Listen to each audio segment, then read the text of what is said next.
Titi. Yes, please. Why don't you please give us a reminder of the day's proverb, final proverb from the Republic of the Gambia. Okay. A leopard that visits you is the one that kills you. A leopard that visits you is the one that does kills, what? It kills you. It's the one that knows you, it's the one that's familiar with you. That one. Yeah. And you should be very careful. You should be. Be very afraid. Be extremely afraid. Be very afraid. Because you welcome a leopard home. You think that you guys are buddy-buddy. The question that you should ask, what are you thinking? Way. Leopard, your friend. Way. Okay. Way. So something is happening around the areas of the Middle East, around there, right? In Lebanon in particular, Israel has decided, these Hezbollah guys, So we are dealing with them. Now, as they are dealing with the Hezbollah people, they are also finding the ordinary citizens of Lebanon. Okay? Now, those ordinary citizens of Lebanon have things that they do. They have workers that they have employed. Some of those workers are Kenyans. So we have been seeing stories and hearing stories of what's happening to those Kenyans who've moved to work in Lebanon. For example, a story by Mercy Simiyu 2 days ago.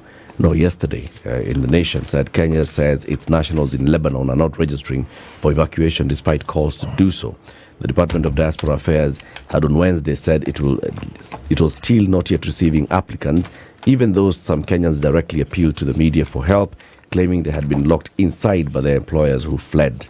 Lebanon has been under a hail of fire from Israeli forces hunting down Lebanese militants, Hezbollah, for the last 2 weeks, but Kenya says it notified its nationals long before this war began, and as soon as there were signs that the conflict could spread from Gaza to Lebanon. We have 26,000 Kenyans in Lebanon. 26,000. And we have evacuated less than 100 individuals in 2 batches. So, you still have 25,000 Kenyans in Lebanon. As of this morning, that is as of Wednesday, around 3,500 Kenyans had registered for evacuation, an increase from the 3,000 reported earlier. That was Principal Secretary for Diaspora Affairs, Roslyn Jogo, who said this. This number is expected to increase further with the ongoing efforts. It's important to note that evacuation remains a voluntary process. No tenant is forced to leave, and they retain the freedom to stay if they wish. We are deeply concerned that a large number of Kenyans in Lebanon have not yet registered for evacuation despite our repeated calls. We want to know who actually is within this jurisdiction of Lebanon. Kenyans have not always registered themselves with the nearest embassy, but this, though there is an obligation, Kenyans don't always do that. Now, as the ministry is saying all these things, there are Kenyans who are actually stuck there. In multiple interviews last week, some Kenyan domestic workers in Lebanon expressed frustration about the lack of action after filling out repatriation since June. We were sent a link to fill out for evacuation back in July. Still, nothing has happened. Months have passed. It feels like we've been forgotten. No updates, no news. It's like we are invisible. How can they send us a link and then leave us here, stranded and scared? Nobody's saying anything. It makes me feel so abandoned. Some girls are still arriving here, completely unaware of what they are walking into. This was Alice Kaleche, who works as a caregiver in Beirut. The workers described the harrowing reality of living in a war zone with the sounds of bombs and gunfire becoming a constant backdrop. While other countries evacuate their citizens, they feel abandoned. I'm traumatized. This is what she said. I can't sleep. I have no appetite. Every day feels harder than the last. We've tried to contact the agents back home to ask for help. We are not getting. Now, we've spoken to some of those Kenyans who are stranded there, and our producer Lydiah has actually been reaching out to them and speaking to them and saying, what's the situation like? And some of them are saying, you know what, it's just getting worse and worse. You're in a foreign country. You don't have the experience of war. Kenyans, we don't have experience of war. No, we don't. We don't know what bombs, we just read, bombs. We don't know what that is. Now, can you imagine suddenly a young 19, 20, 23, 25, even 30-year-old person is just hearing bombs, whatever. Yeah. And the employer, in some cases, has left. There was a story about an employer who upped and left. When the lady was waking up, she found that, my employer has left and they left me. Others, the employer has left and has the passport. So you're basically stranded. Yep. In any situation of conflicts, we already know that, there are certain things which have come under fire. Now, we've looked at what's happening with Hezbollah in Beirut, and we know, and other parts of Lebanon, we know what has caused that. But now, if you look at the humanitarian issues that are going on surrounding that, you can imagine that there's a cutoff of supply of so many things. There's a cutoff of supply of your basic infrastructure, of transport, so transport and movement now becomes an issue, of basic living, because yes, we know that people have been affected, of care, hospitals have been affected. We know that in Lebanon today, children have been stopped from going to school just because of what's been going on. So you can imagine that is for the people who live in country and are citizens of the country. Yep. Imagine for those now who are there on a 2-year stint, on a stint for 6 months, and do not know where to go in the instant where there is a problem like this. And that's the problem that we are facing today. We also know that many of the situations are that folks who work, like you said, their travel documents are lodged with their employer. If your employer has gone for safety at that moment, they're not thinking that they have your travel document. They're thinking that they need to take care of themselves and go to a place where they can seek refuge. So then what happens to you? And now what happens to you situation is what we're dealing with today. We're talking about that for Kenya because that's where we are at the moment. There are Kenyans who are stranded. They have a single source of communication and maybe they're able to talk to their people. But how do you get from point A to point B? How do you get to the airport? How do you get out if you need to now? Because we're not dealing with just a conflict within Lebanon, but we're dealing with one that is is international. Yep. And there are many forces that are at play here. So what happens to them? And to understand their situation a little bit better is why we're doing this today, to say that, look, we're reaching out and it's necessary for us to know how they're being taken care of if they are. Yeah. So please, if you've got a relative who is in Lebanon, who's stranded in Lebanon, or who's seeking to leave Lebanon, and you've been able to talk to them, call us, talk to us, give us their contact, let's talk to them. Let them call us if they're able to, 0719-012-600. Let's have these conversations with them. And let's have the conversations with the families here as well to understand what's going on. What's going on in Lebanon. Now, it's a good thing, CT, that the government is actually making plans to evacuate and actively doing so.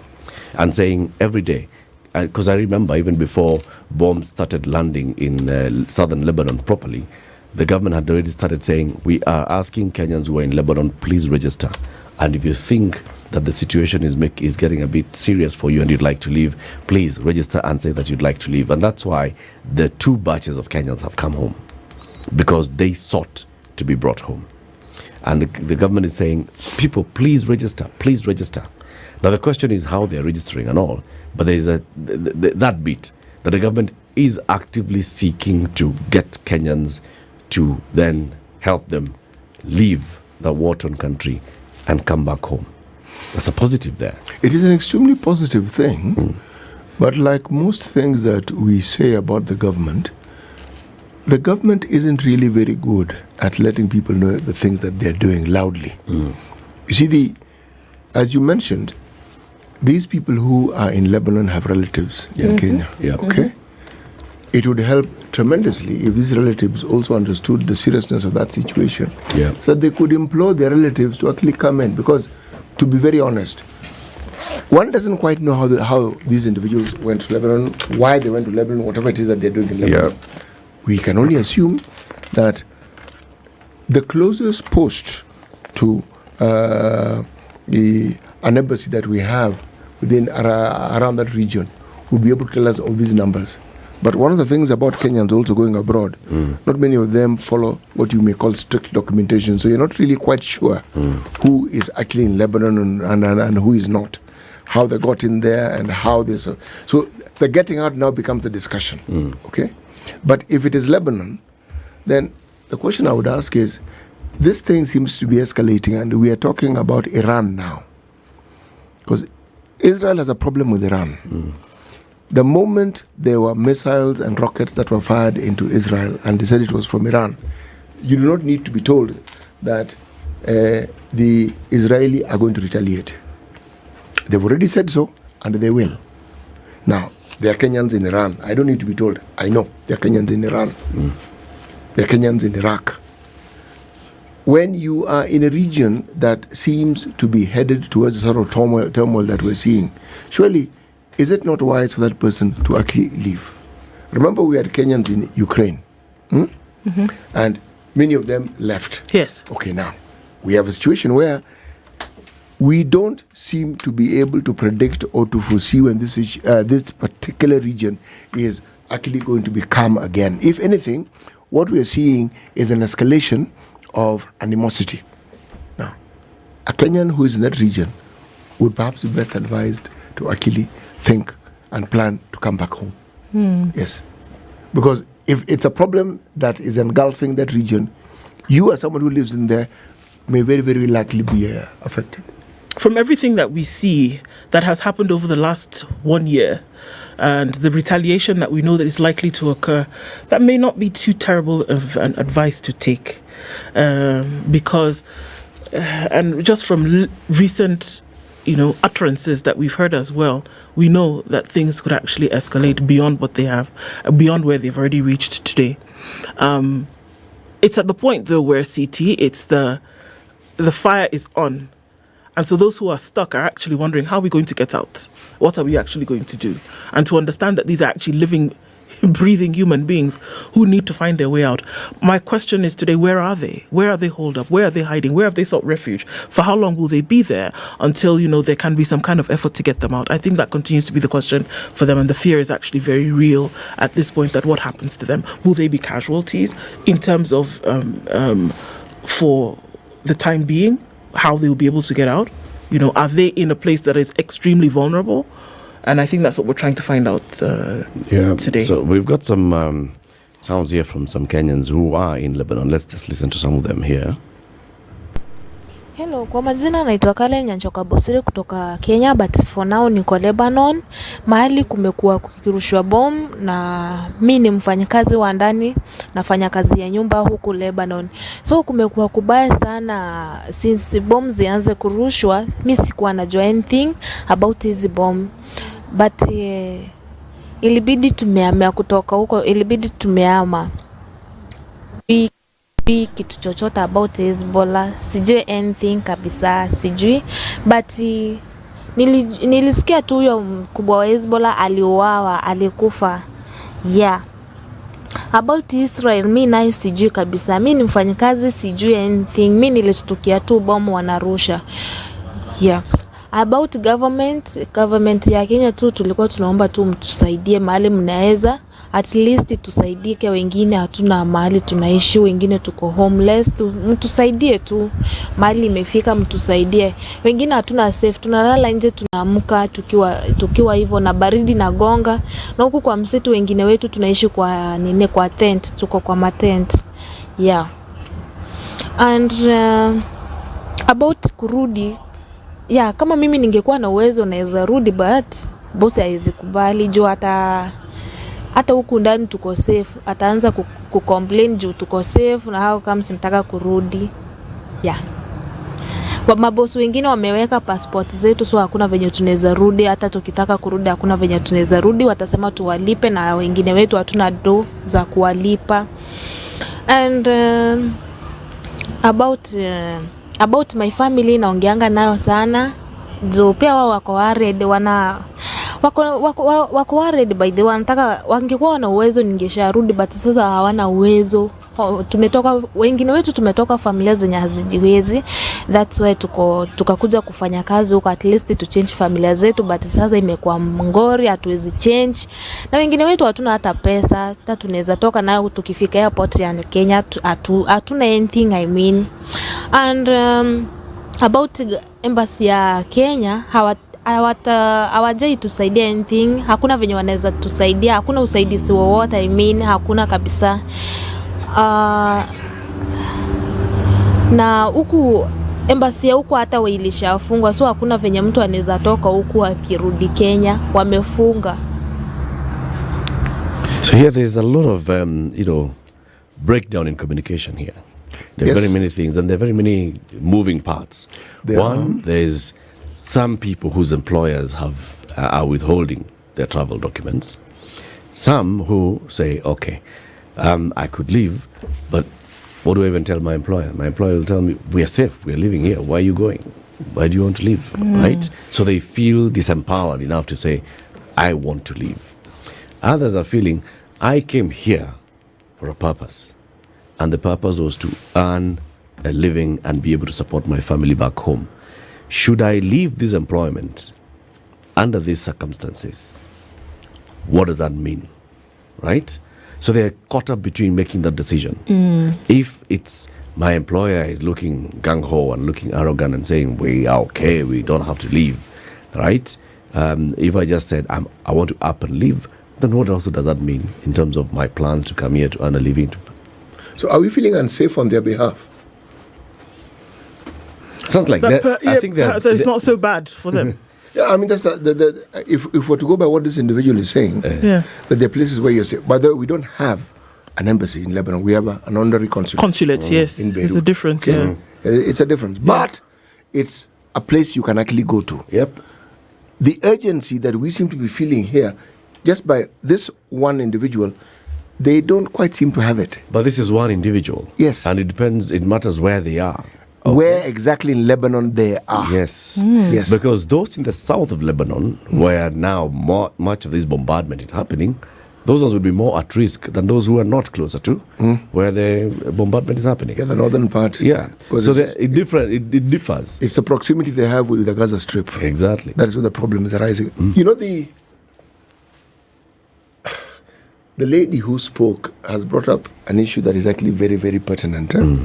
For them, they went abroad to work as house help because they needed to work. Yep.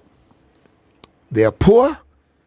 They had no means of earning a living in the country. So they left. Okay? So when you tell them come back, the question they're asking to come back and do what exactly? Yeah. So I come back to what I left. What? To what yes. Because one would assume that in your mind, when you found a better place or you found something that would contribute to your livelihood, in your mind, when a situation of conflict such as this arises, it is that it will end. Yeah. It will end and we will go back to. Yes. Yep. So why should I jeopardize what could happen later by leaving only for things to then die down and I can go back to work? Yep. Do you see? So I think you're caught in a very difficult situation. And that could be the fear for a lot that, okay, so the fear, we could be here thinking that the fear is for fear of safety or life. But the fear could be, if I leave, how am I sure that I'll be able to come back and continue my work? These are the considerations. There are many considerations. Some of them are saying that they still owe their employer because the employer facilitated their travel there. Right? So their contract says that for the first X number of days, you will be working to repay me for what I facilitated you to come here with.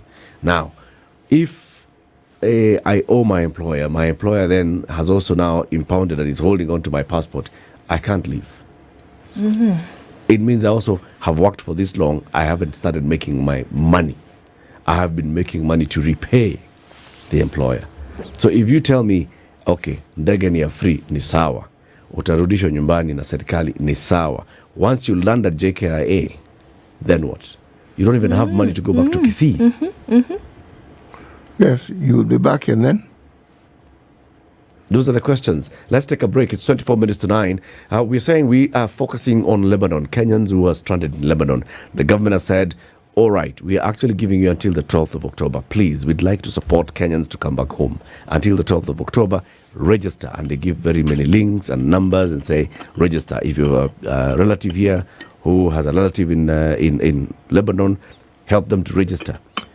And then the question is, why are they not registering? They're not registering. 26,000 Kenyans in Lebanon. 26,000. And those are the ones that are known. Yeah. So how many more are there? What is the State Department for Diaspora Affairs going to do? We'll be talking to the PS shortly. This is the Situation Room The only way to start your day. Unbeatable deals at Peppino's Pizza, Kimathi Street. Get this. 2 large pizzas plus a 1.25-liter soda for just 1,500 Kenya shillings, or 2 medium pizzas and a 1.25-liter soda for just 1,200 Kenya shillings. Available every Tuesday and Thursday. Chicken lovers, we got you covered too. Enjoy 2 crispy chicken pieces, chips, and a 350 ml soda for just 500 shillings. Call 0728-261-875 or order online at pepinospizza.co.ke. Join us for mouth-watering treats all month long. Hashtag Pepino's Pizza at 8. Hii September, endelea kufurahia na Star Times. Renew your subscription today on the basic bouquet for 750 shillings for aerial decoders. Enjoy lots of fun and adventures on our kiddie channels. Let your favorite stars make your heart flutter on our world-class telenovelas. Renew your subscription on the Smart Bouquet for 1,199 shillings for satellite decoders for unmissable football action on the Carabao Cup, Saudi League, La Liga, and the Bundesliga. Music, movies, documentaries, and lifestyle channels. Download Star Times on app today on Google Play Store or the Apple Store to never miss a moment of your favorite shows. Star Times. Enjoy digital life. If a lion shows you its teeth, it doesn't mean it likes you.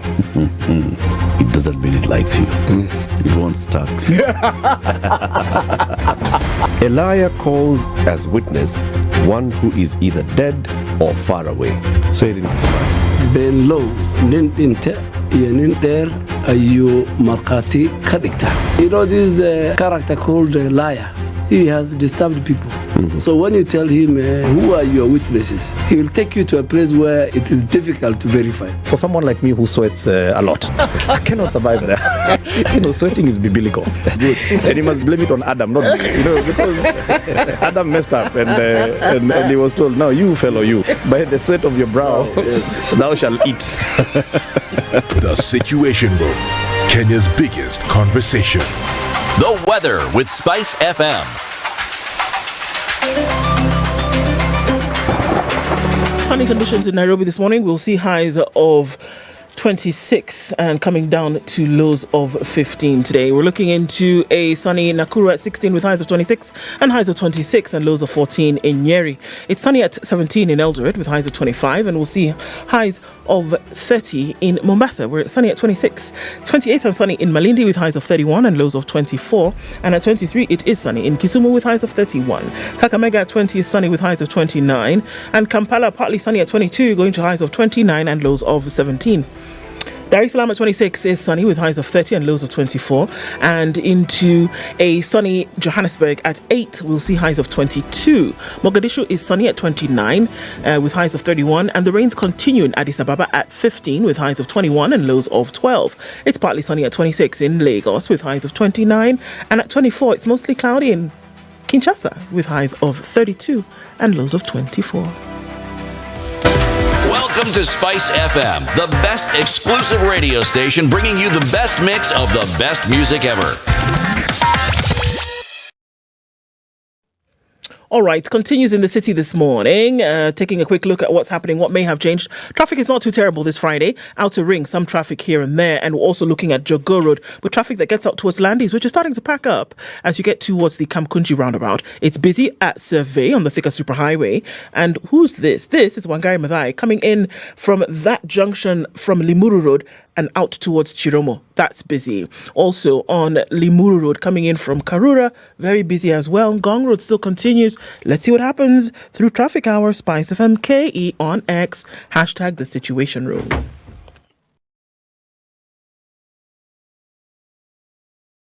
Mature, intelligent talk every morning. Spice up yourself.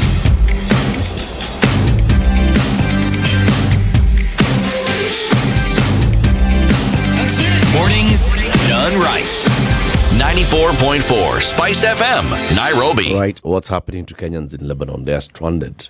City, you're asking, are we feeling pain on their behalf? Because when we have one individual whom we've listened to, if we take the view that someone left the country in search of better pastures, you get the impression that whatever we perceive as being a very dangerous situation is not quite how they see it. the bombing and everything notwithstanding, yes, it's what we hear and we read. And yes. They who are there may not share the same view with us.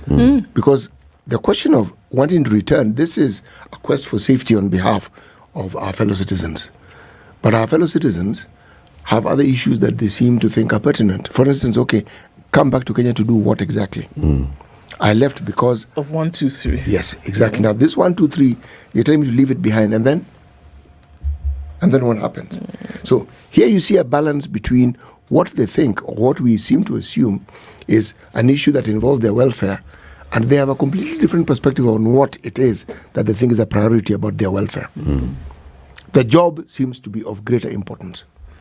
Indeed, because if what we are saying is that 26,000 Kenyans who are registered in Lebanon today, that the ministry has said, you know what, come register by the 12th of October and we will get you out.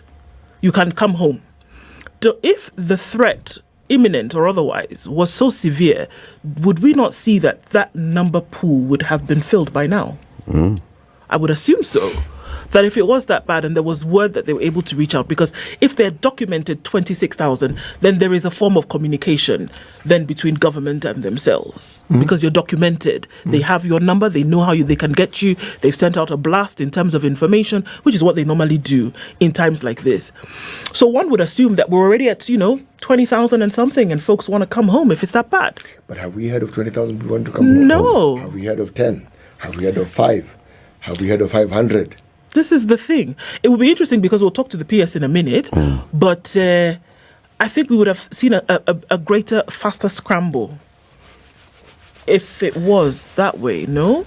It would, because, you see, the thing that I have found impressive is the manner in which the government has responded to this matter. Yes.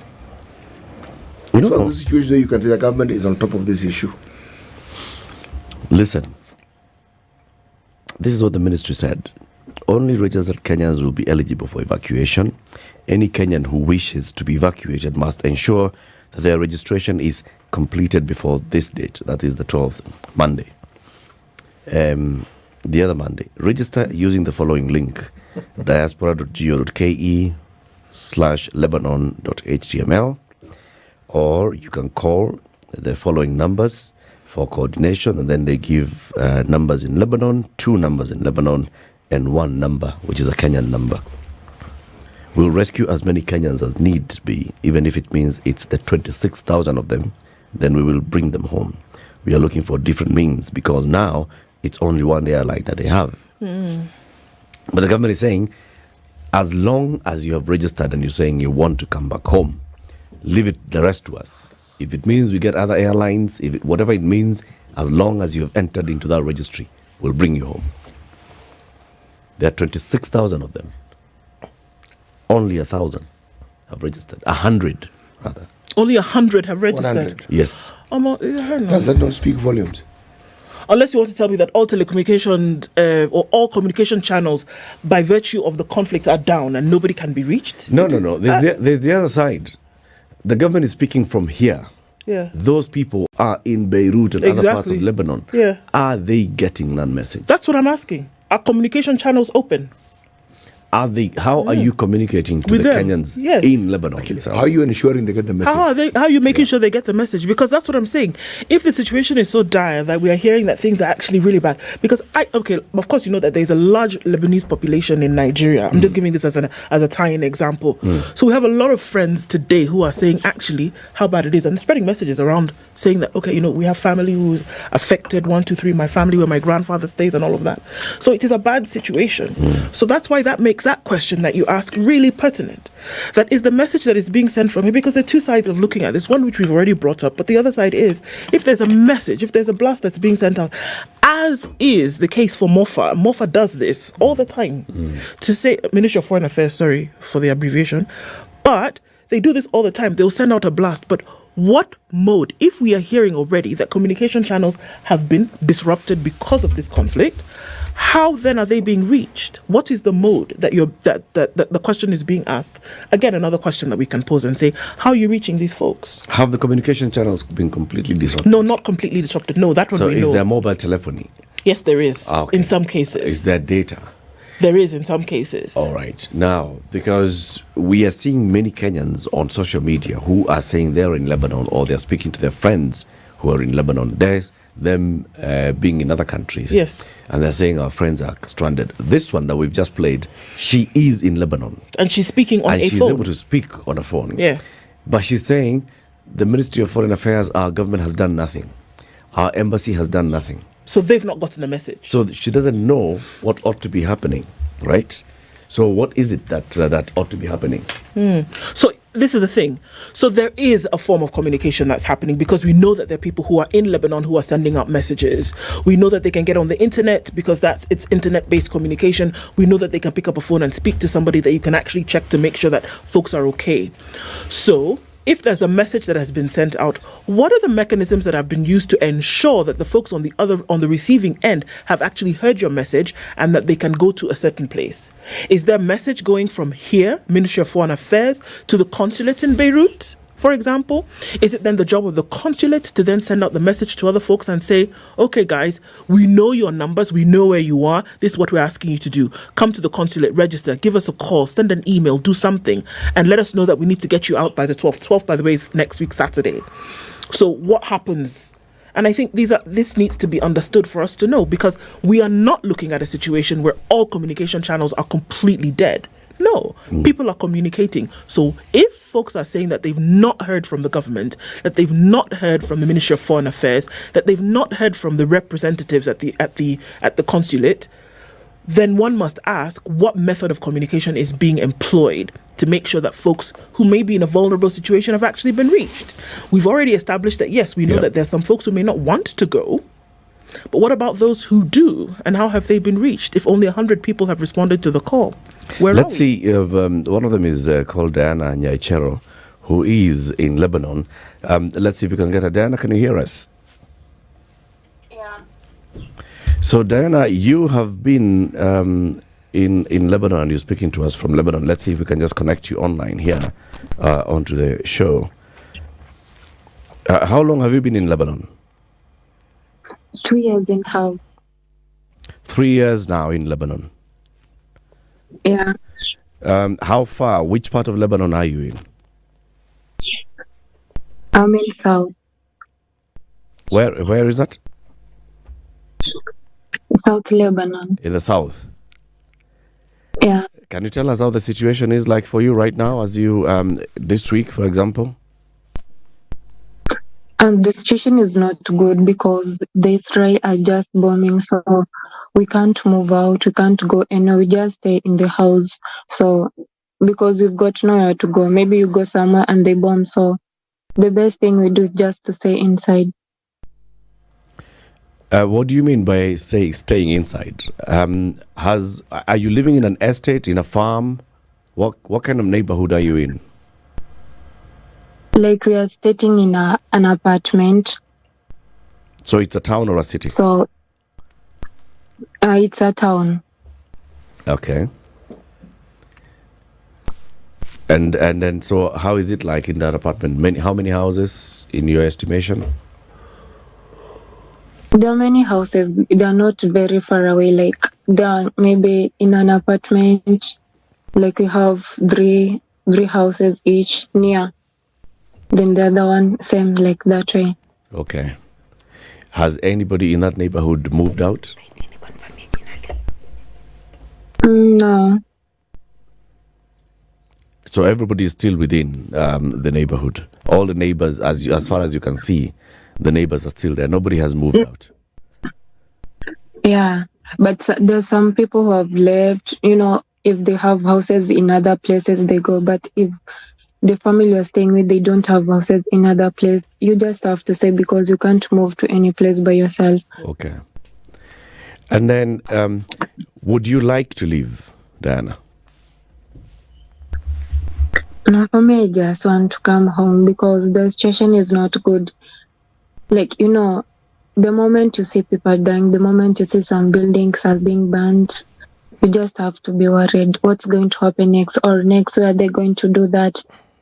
So, it's not good. Are you aware that the government wants people to register?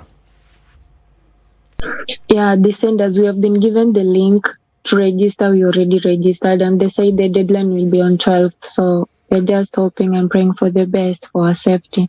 How did you get the link? We've got some groups, so they shared through the groups. So that's where we found the link. Okay. In that group, how many Kenyans are in that group? Are they all in Lebanon?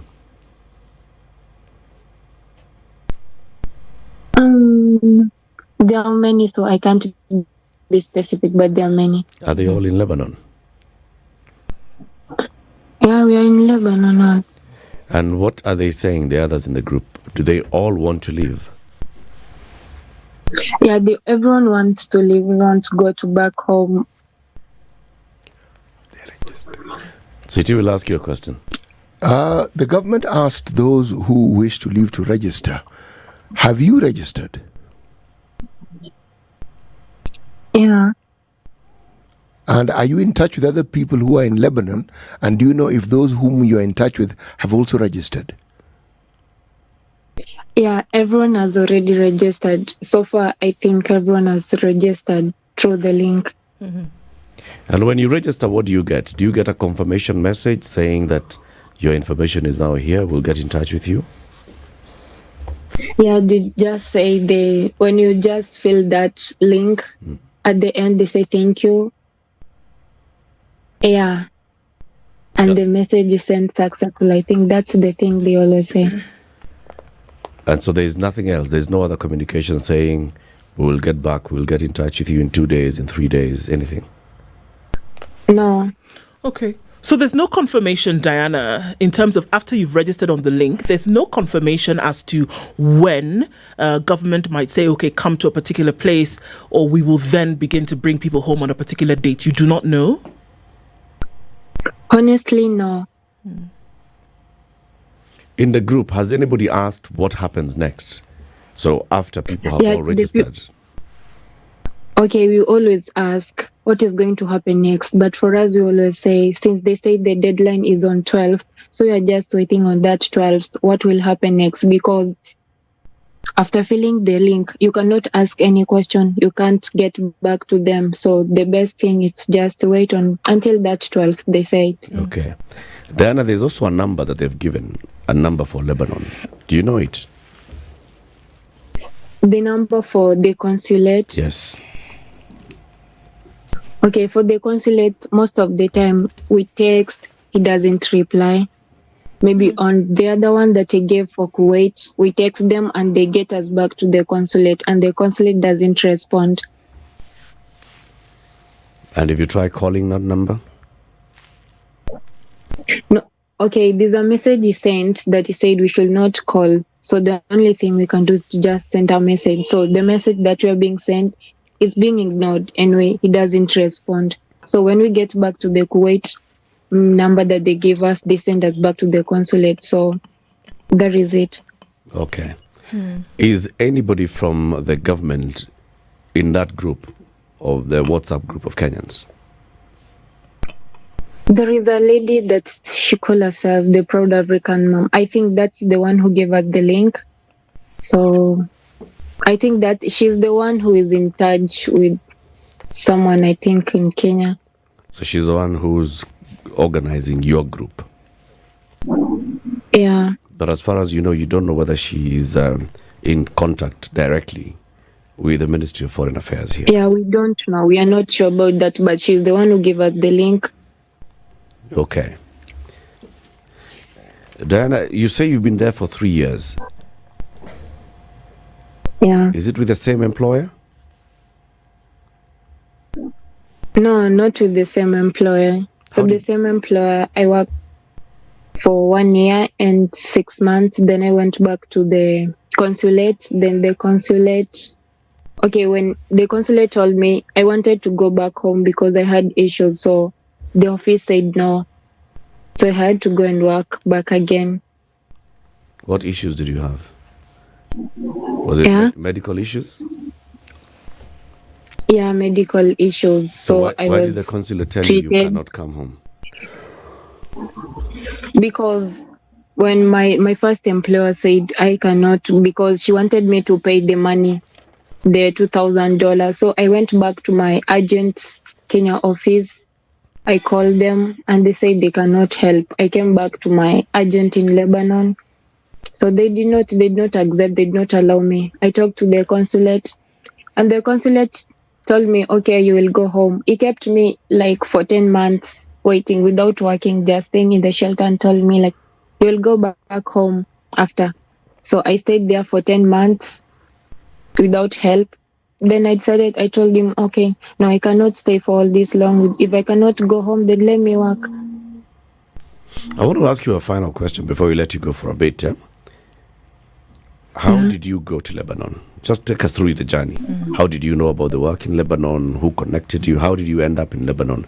And how did you end up owing your employer? Okay, after my high school, I was to go to the university, but I didn't not go because there was not enough money. So my mom told me, I heard about someone who's taking people outside the country. You can go and then come back and finish school.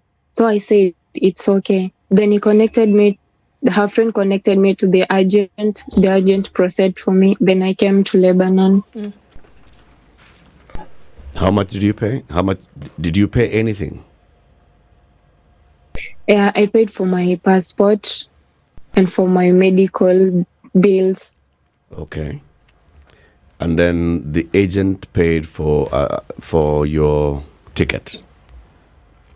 No, my employer paid for the ticket. The agent did not, because the employers, I think she sent some money. Okay. Then they paid for my ticket to travel. Okay. And so that's the amount that you now owe the employer? Yeah. In how long are you supposed to repay the money? I don't know exactly. Do you know how much you've paid so far?